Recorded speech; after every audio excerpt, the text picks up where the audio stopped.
इस कार्यक्रम के प्रसारण पुण्यार्जक हैं श्री आरपी जैन, श्रीमती ममता जैन, श्री प्रशांत जैन, श्रीमती दिव्या जैन, पुत्र भरत जैन, श्रीमती सौम्या एवं पारस जैन। संसार में अनंतानंत जीव हैं जो कि अपने अपने परिणामों के माध्यम से कर्म का बंध करता है और उसके फल को भोगने के लिए विभिन्न गतियों में जाकर के विभिन्न पर्यायों को प्राप्त करके उस बंधा हुआ जो कर्म है उसका जब उदय आ जाता है भिन्न भिन्न निमित्तों को लेकर के, तो उसका फल का भोक्ता वह स्वयं होता है संसारी प्राणी। कर्मबंध करने वाला भी स्वयं ही है और उसके फल का भोक्ता भी वह स्वयं ही होता है।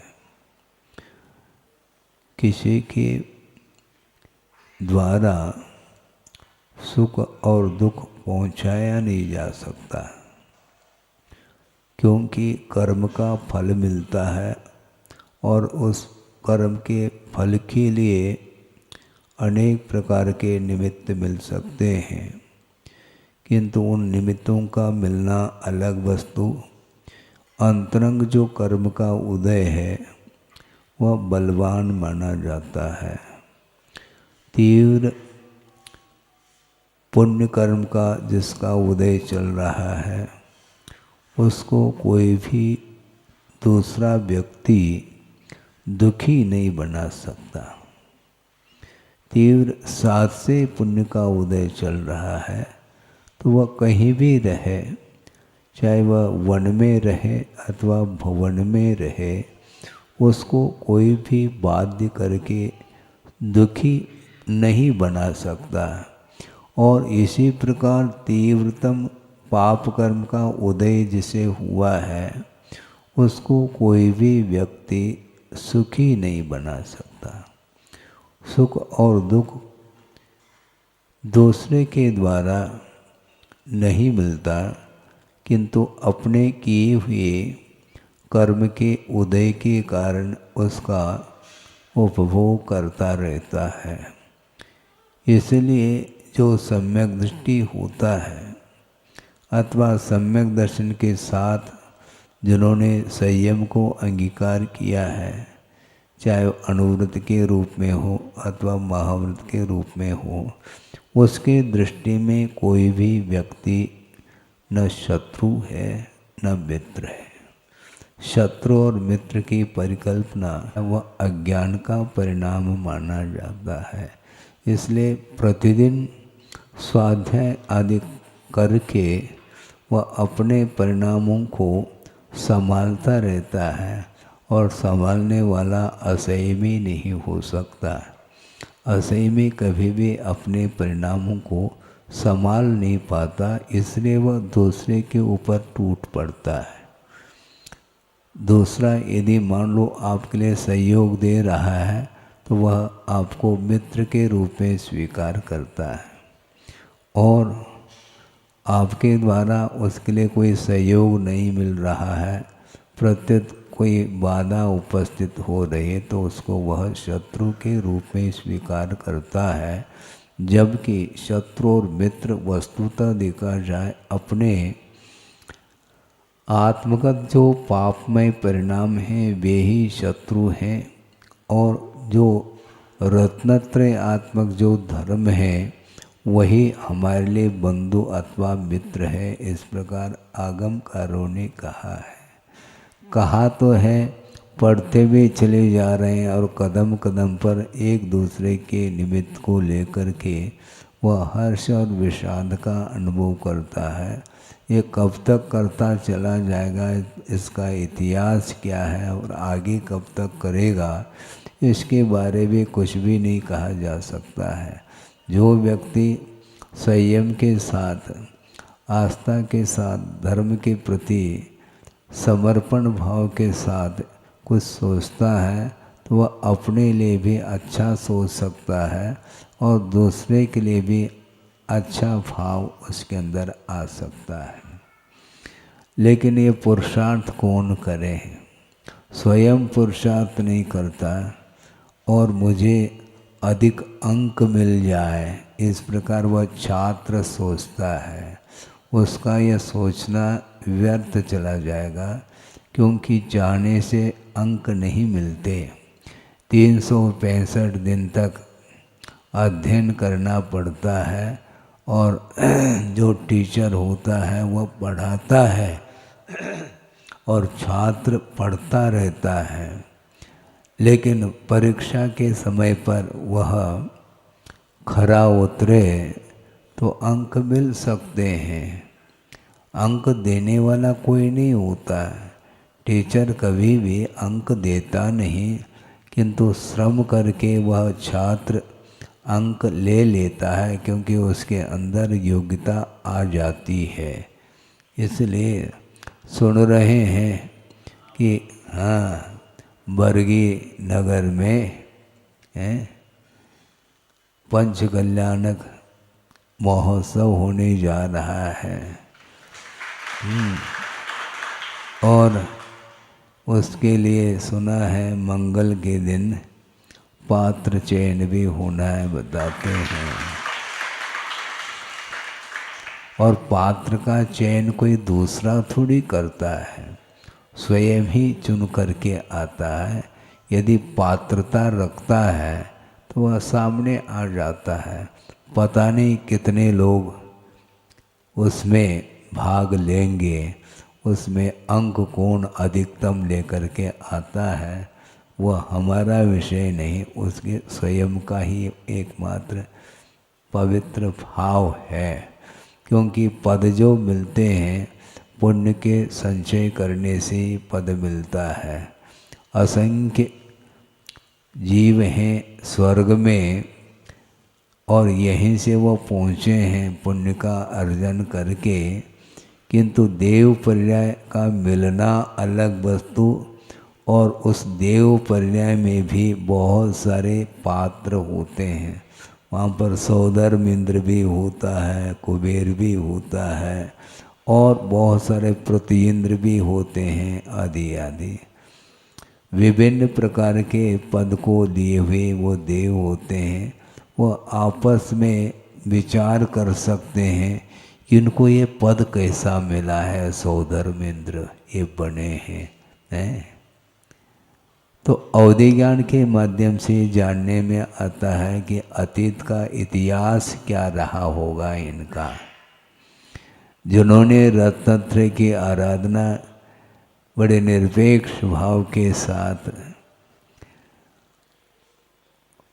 रत्नत्रय की आराधना की है, और रत्नत्रय की आराधना करने वाले का उद्देश्य जो होता है वह किसी पर वस्तु को प्राप्त करने के उद्देश्य से वह आराधना नहीं करता, बल्कि धर्म की आराधना वह पाप कर्म के क्षय को उद्देश्य बना करके ही वह आराधना करता है।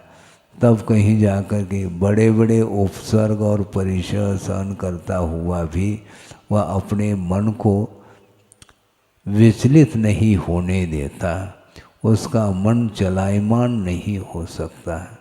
आप पढ़ सकते हैं वर्तमान युग में पांडव 5 हुए, उन 5 पांडवों के ऊपर भयंकर उपसर्ग हुआ। उनके शरीर में तपे हुए लाल सुर्ख लोहे के कड़े पहनाए गए। इसके उपरांत भी आंख खोल करके उन्होंने नहीं देखा कि किसने मेरे ऊपर उपसर्ग किया है। उस समय बात समझ में आती है, क्योंकि प्रैक्टिकल पेपर बहुत कठिन होता है।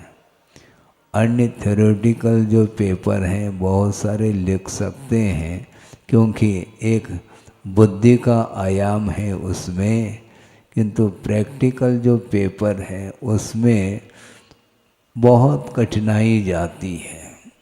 आत्मा भिन्न है, शरीर भिन्न है, इस प्रकार वर्णन आता है और आप पढ़ भी सकते हैं, किंतु पढ़ना अलग है और आत्मा और शरीर को भिन्न महसूस करना ये बड़े बड़े साधकों के लिए भी दुर्लभ है।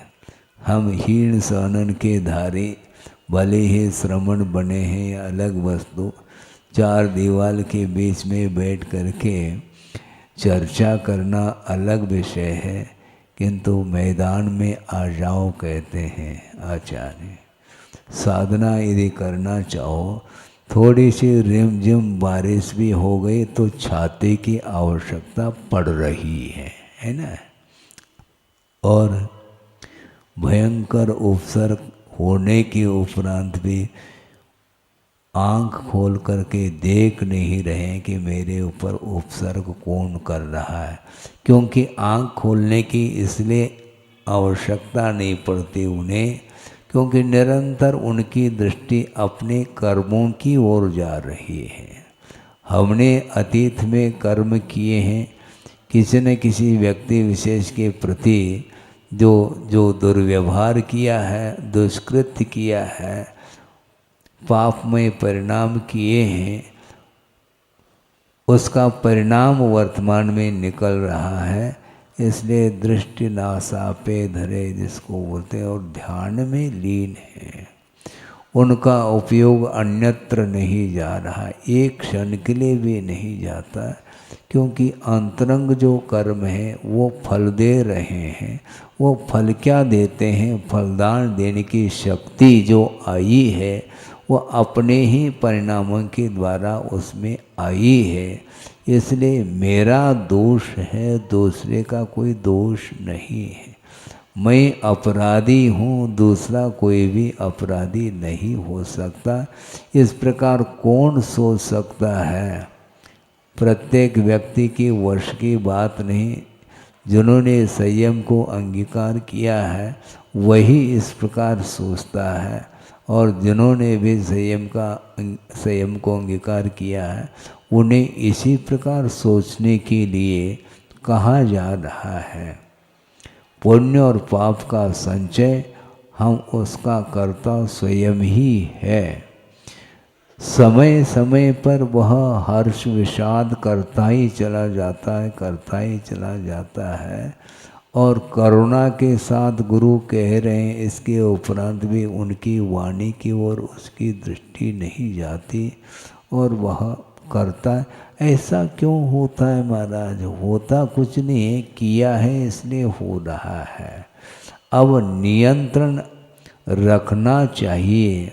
किया हुआ जो कर्म है वह फल देगा, किंतु उस कर्म के उदय में भी जो साम्य भाव रख करके आत्मा का चिंतन करता है अथवा कर्म का चिंतन करता है, तो वह भविष्य उसका उज्जवल हो सकता है। आचार्य महाराज ने ये कहा कि देखो, अज्ञान दशा में जो कुछ किया है वो तो फल मिलेगा, इसमें कोई दो राय नहीं है, किंतु उस तीव्र पाप कर्म के उदय में भी पाप का ही बंध हो अनिवार्य नहीं। क्या कहा? पाप कर्म के उदय में ये अनिवार्य नहीं है कि वह पाप कर्म का ही बंद करें। असाता का तीव्र उदय हुआ है, उसमें भी वह साम्य भाव रख करके साधना करता है, आत्म साधना करता है, वह पुण्य का अर्जन करता है, साता का बंद कर सकता है, और साता के उदय में वह असाता का बंद कर सकता है। क्यों? साता के उदय में जो पुण्य की सामग्री मिलती है, फल मिलता है, उसको राग के साथ वह उसका उपभोग करना चाहता है। उस समय राग के साथ पंचेंद्रियों का पंचेंद्रिय के जो विषय हैं उनका उपभोग जिस समय करता है वह राग के साथ करता है, इसलिए पाप का अर्जन करता है। राग और द्वेष करेंगे तो निश्चित रूप से पाप का ही संचय होता है।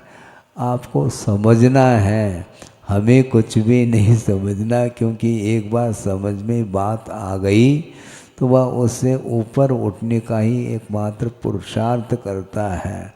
आप अपनी यथाशक्ति, यथा बल जिसको बोलते हैं, उसके अनुरूप आप राग और द्वेष को कम करने का पुरुषार्थ करिएगा, क्योंकि अनंत काल व्यतीत हुआ है और आगे कितना व्यतीत होगा इसके विषय में कोई भी नहीं जान सकते हैं।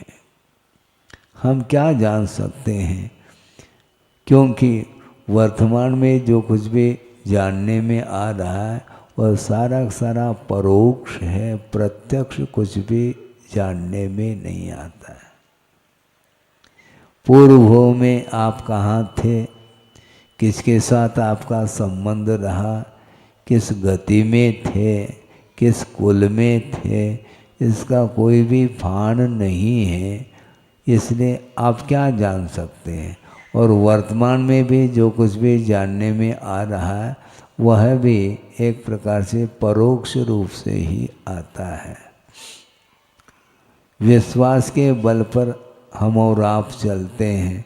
छोटा सा नवजात शिशु है, बालक है, थोड़ा बड़ा हो गया मान लो, थोड़ा बोलने लगा तो उसके लिए परिचय देते हैं, ये तुम्हारे पिताजी हैं, ये माँ हैं, ये भाई हैं, ये बहन हैं।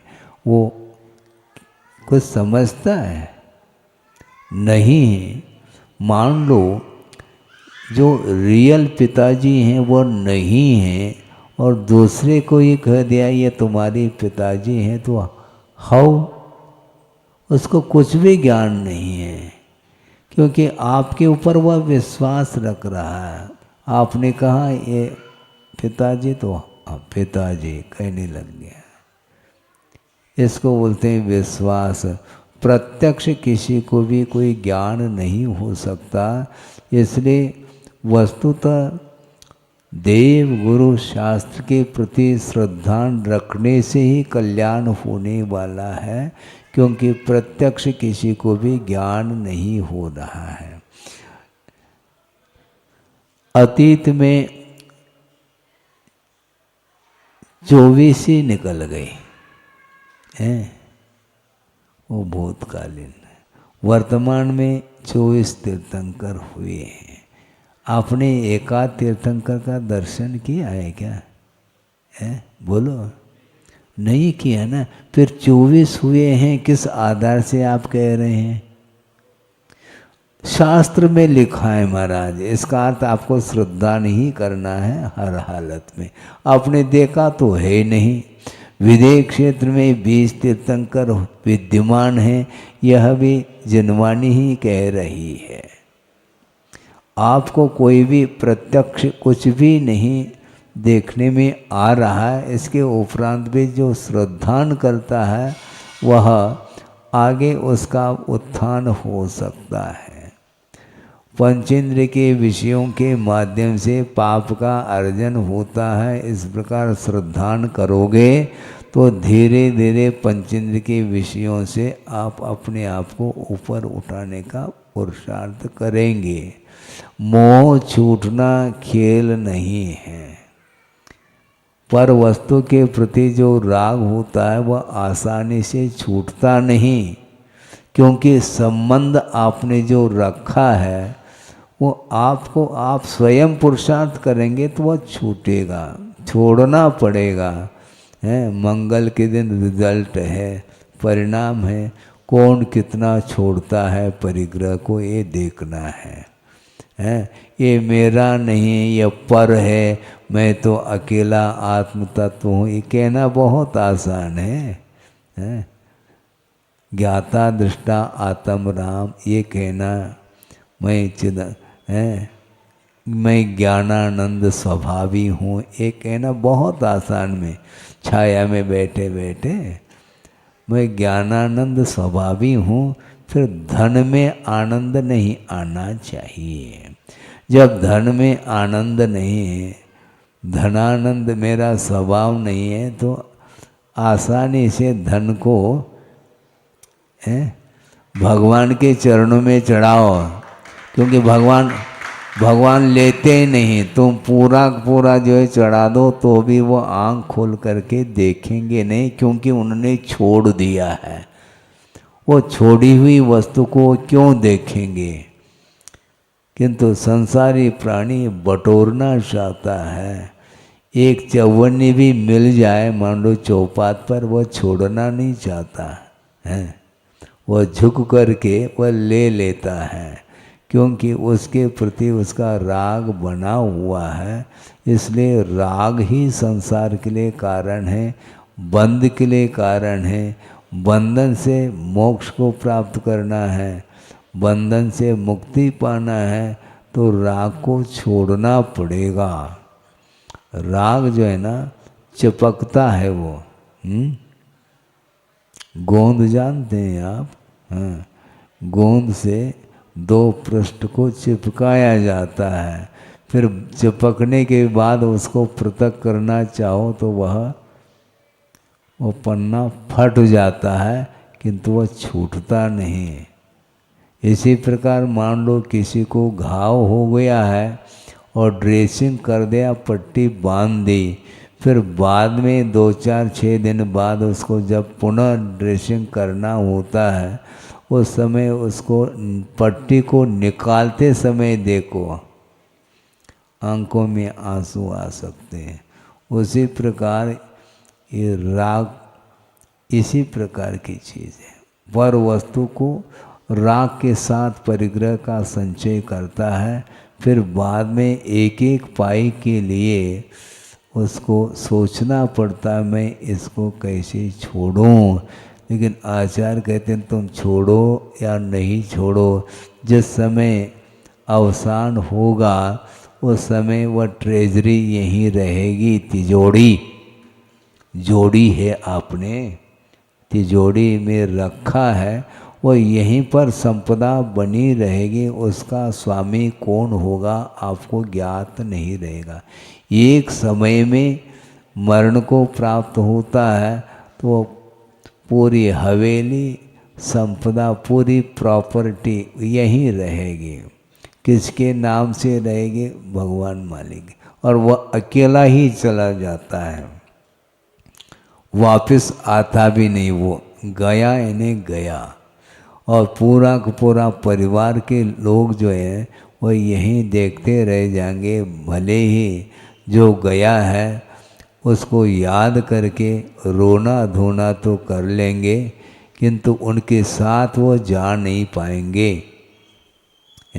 अंत्येष्टि हो जाती है और वह शरीर राख राख हो जाता है, और सारे के सारे परिवार के लोग वापस आ जाते हैं घर। किसके? अपने घर। उसको अपना मानते हैं ना। अभी भी जो गया है वो वापस नहीं आएगा, फिर भी परिवार के लोग वापस अपने घर आते, उसको पुनः अपना मानते हैं। सामने देखने में आ रहा है कोई भी वस्तु पर वस्तु अपनी नहीं हो सकती है, किंतु जबरदस्त ऐसा मोह है उसको वहीं आना पड़ता है। इसलिए इस प्रकार के संसार के दृश्य को देख करके जो श्रवण होते हैं उनका वैराग और मजबूत होता चला जाता है कि वस्तु तो संसार में कुछ भी सारभूत वस्तु नहीं है। इस प्रकार आगम के माध्यम से ही हम समझ सकते हैं। यहाँ पर घड़ी नहीं रखी है, हाँ, इसीलिए हम ये कहना चाह रहे हैं कि काल अनंत व्यतीत हुआ है। कुछ ऐसे भी जीव संसार में हैं जो उनके लिए कोई किसी की पहचान ही नहीं है। एक इंद्री को लेकर के वह जी रहा है, उसके लिए कौन सहयोग दे सकता है, उनके दुख को दूर करने वाला कौन व्यक्ति है। एक श्वास में 18 बार जन्म और मरण कर रहा है, अनंत दुख का वो अनुभव कर रहे हैं, संवेदन उन्हें हो रहा है, इसके बाद भी उसके दुख को दूर करने के लिए कोई सक्षम नहीं है। मात्र एक इंद्रिय के द्वारा जी रहा है, उसके पास रसना नहीं, वह स्वाद नहीं ले सकता। और आप स्वाद लेते रहते हैं, टेस्ट, उसको टेस्ट आता ही नहीं, क्योंकि रसनेंद्रिय है ही नहीं उसके पास, वह सूंघ नहीं सकता। बगीचे में रंग बिरंगे फूल खिले हैं और बहुत सुगंधी फैल रही हैं, और उस सुगंधी को आप सूंघ रहे हैं, किंतु उसके नसीब में नहीं वह सुगंधी फैल रही है, लेकिन वह स्वयं सूंघ ले। गुलाब का फूल है, उसका उसकी सुगंधी वह ले ले, स्वयं नहीं ले सकता, क्योंकि एक इंद्रिय है, उसके पास नासिका नहीं, न रसनेंद्रिय है, न आँख है उसके पास। आप देख करके लट्टू हो रहे हैं, लेकिन उसके पास आँख नहीं, वो न किसी दृश्य को देख सकता है, न सूंघ सकता है, न स्वाद ले सकता है, केवल स्पर्शनेंद्रिय जन्य दुख का अनुभव कर रहा है। सीधा जा कर के आप फूल तोड़ लेंगे और उसको अनंत दुख होगा, और आप सूंघ रहे हैं और आनंद का अनुभव कर रहे हैं। इसी को बोलते हैं, इसको क्या बोलेंगे, धर्म ज्ञान बोलेंगे। इसीलिए आचार्यों ने कहा,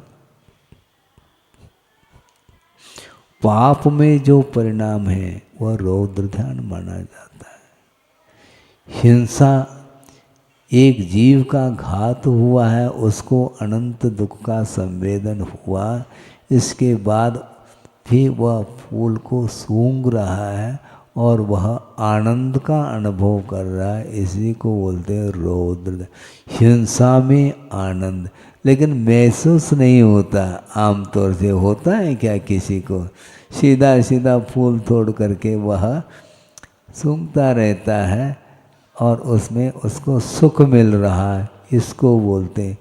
दूसरे को तो दुख मिला, उस ओर दृष्टि नहीं, और उसका सेवन करके वह सुखी होना चाह रहा है, इसको अज्ञान बोलते हैं। एक कांटा आपको गड़ गया मान लो, तो आंखों में आंसू आ जाता है और सीधा सीधा उस फूल को तोड़ दिया, प्राण चले गए उसके, और अपन क्या समझ रहे हैं उस चीज़ को। ये सम्यक दृष्टि के दृष्टि में भी ये बात नहीं आती। श्रद्धान अलग वस्तु, वह श्रद्धान रखे रहो, वो प्रयोग में नहीं आ रहा है। और प्रयोग में जो आएगा वो बिना संयम के संभव नहीं है। श्रद्धान जरूर कर लिया है कि ये शरीर पृथक है, आत्म तत्व पृथक है, इस प्रकार श्रद्धान करना अलग वस्तु, और उसके अनुरूप वह अपने जीवन को बनाता है, और बहुत साधना उसकी मानी जाती है। संसार में उसको कोई भी चीज़ अच्छी इसलिए नहीं लगती क्योंकि अच्छी लगती है, ग्रहण करने के लिए चले गए तो हिंसा होगी। इसलिए पाप से जो डरता है, जो पाप भीरू होता है, वही धर्म की आराधना कर सकता है। ये सब कुछ आगम में लिखा हुआ है, आगम के आधार से ही कहा जा रहा है। इसके बाद भी पुनः वही करता चला जाता है, रिपीटेशन। ये सारे सारे विषय भूल जाता है, तत्काल भूलेगा, पुनः उसमें ही वह रम जाता है। इसलिए राग को समाप्त करने के लिए आपको पुरुषार्थ करने के लिए बार बार कहा जा रहा है। जो जितना पुरुषार्थ करेगा वही अपने संसार को समाप्त कर सकता है। अनेक प्रकार के कषाय होती हैं, वो सारे सारे संसार के निर्माण के लिए कारण हैं, ऐसा कहा है। जो जितना कषाय को कम करना चाहेगा, कोई क्रोध कर रहा है तो आपको कषाय देखने में आती है, किंतु कोई लोभ है, मान लो लोभ देखने में, लोभ का अच्छा मानते हो, ये कितना क्रोध कर रहा है देखो महाराज, अच्छा लोभ ठीक है फिर है। क्रोध तो देखने में आ रहा, क्रोध के माध्यम से क्रूरता देखने में आती है, किंतु इससे भी क्रूरता लोभ के द्वारा होती है। हाँ, लोभ के माध्यम से वो दूसरे के जीवन को कुछ समझता ही नहीं। हाँ, और ये देखा जाता है भाई भाई के बीच में, पिता पुत्र के बीच में, ये सब चलता है किसके कारण? केवल पर वस्तु के कारण ऐसा होता है। मैं ही इस संपदा का स्वामी मैं ही बनूं, इसमें बंटवारा नहीं होनी चाहिए, क्योंकि बंटवारा हो जाए तो हिस्सा हो जाएगा तो हमारे लिए 1/4 आ जाएगा। 4 व्यक्ति है तो बट जाएगा, इसलिए एक व्यक्ति सोचता है कि इन 3 को समाप्त कर दिया जाए तो पूरा का पूरा मालिक मैं हो जाऊंगा। ये क्या है? ये लोभ, और लोभ के कारण ही हिंसा हो रही है। हाँ, और लोभ के कारण ही वह क्रोध करता है, क्योंकि आसानी से जो है ना मिलने वाली थोड़ी चीज़ है, इसलिए वह अपने व्यक्ति को भी पराया जैसा मान करके उसके घात करने के लिए भी वह तत्पर हो जाता है। इसलिए इस प्रकार का राग कभी भी नहीं करना चाहिए। जितना आवश्यक है उतना आप लें, बाकी और की जो भूख है वह ठीक नहीं है।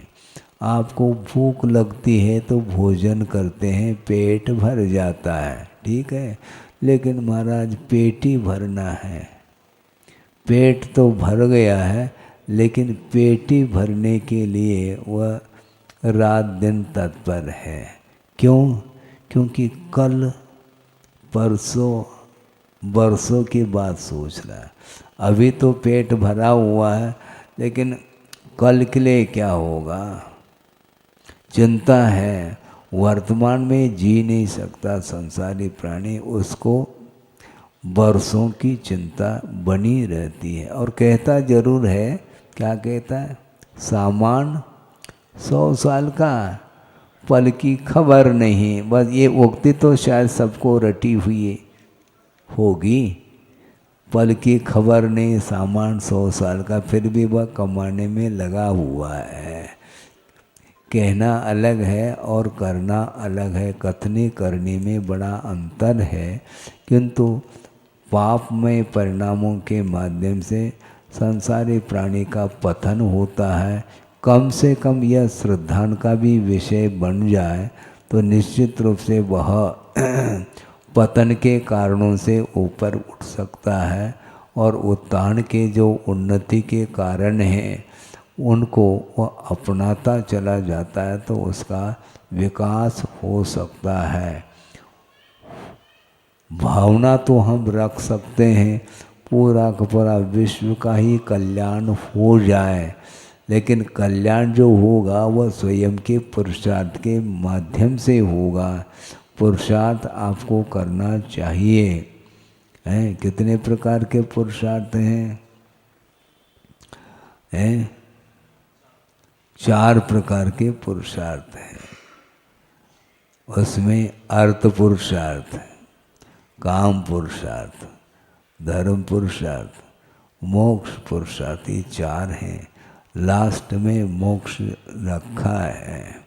पुरुषार्थ करो, धन का अर्जन करते हो तो केवल भोगने के लिए नहीं, किंतु अपने जीवन यापन करने के लिए आजीविका के दृष्टि से जितना आवश्यक है उतना रखें और अनावश्यक ठीक नहीं।